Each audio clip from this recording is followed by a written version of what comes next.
जय मिथिला स्वागत कर रहल छी। एखन हम सब आम के बगीचा में छी। हमरा पाछू पूरा जो देखा रहल ये से पूरा आम के बगीचा छिए। मज्जर के समय छे, गाछ में मज्जर भ रहल छे तो सोचलहुँ एखन गाछी हम सब आयल छलहुँ या तो घूमो के लेल। सोचलहुँ एकटा ब्लॉग के माध्यम से अपने सबके किछ किछ बताबी। मज्जर तो गाछ में पाछू कतेक सुंदर छे से अहाँ सबके ओहिना देखाइत हैत।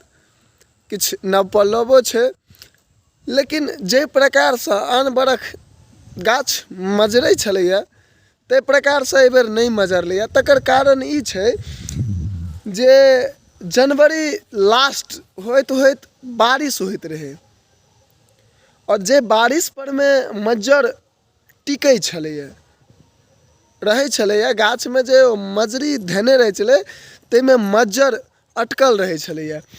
लेकिन एहि साल जे छे से एहि बेर ओइ जनवरी के लास्ट या फरवरी के शुरुआत में बारिश नहीं भेलै। रौद तो बहुत सुंदर उगि रहल छे, करगर छे रौद, जे के कारण से ओ मज्जर सुखि सुखि के झड़ि रहल छे। हाँ, ओइ गाछ में टिकल छे जेमे दवाई के छिड़काव कैल जा रहल छे। तै सब गाछ में किछ हद तक मज्जर रुकल छे, टिकल छे।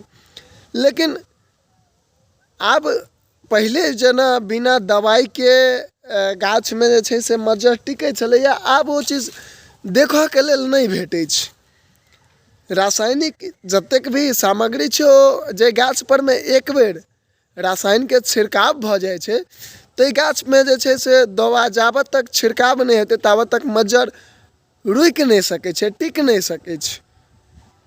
तो यह परिणाम तै दुआरे आदमी सब बहुतो एहन आदमी छथि जे जहन मज्जर के समय होइ छे तो गाछ के ओ पहले से दवाई के छिड़काव करवा दै छथिन। हालांकि तकर परिणाम ई होइ छे जे ओ गाछ के ओइ आमक स्वादो बदलि जाइ छे और जे आदमी एखनो बुझै छथिन से आदमी कोनो भी रासायनिक छिड़काव के उपयोग नहीं करै छथि।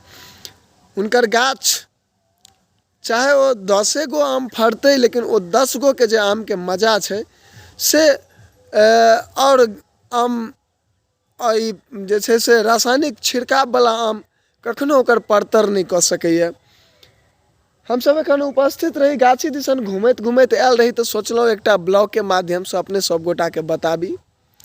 शायद ई जानकारी अहाँ सब गोटा के हेबे करत।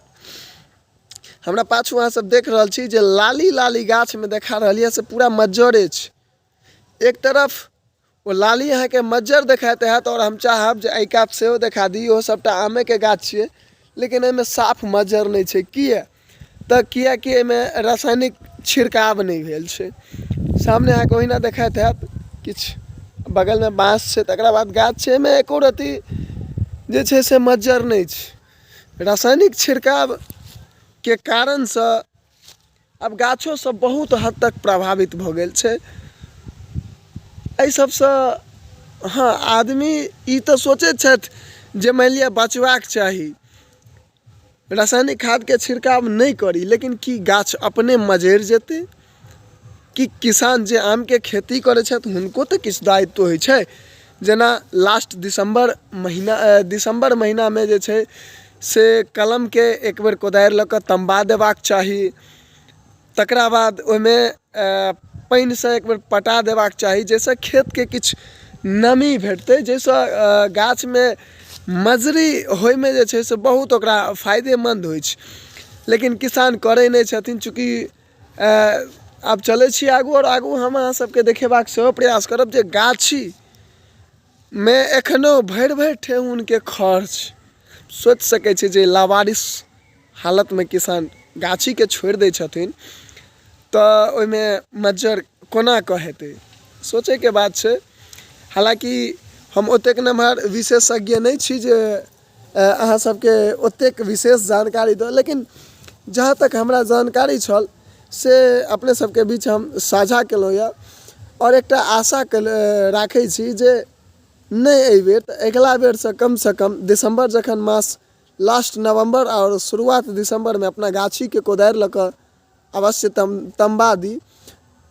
और जे अपना सबके रासायनिक उपयोग नहीं करी, जे गाय महीष के गोबर होइ छै से पूरा गाछी में दऽ कऽ आ पानि पटवा दिए।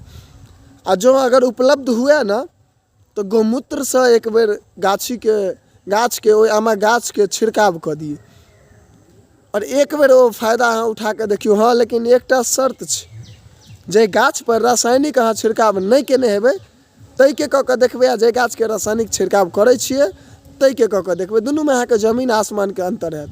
चूँकि जे गाछ पर अहाँ रासायनिक खाद के उपयोग करै छियै, रासायनिक छिड़काव करै छियै, ओ गाछ कोनो और चीज के जल्दी नहीं सुनै छै। ताहि दुआरे ओहिमे कनिक विलम्बता हेतै, मुदा सफलता अवश्य भेटतै।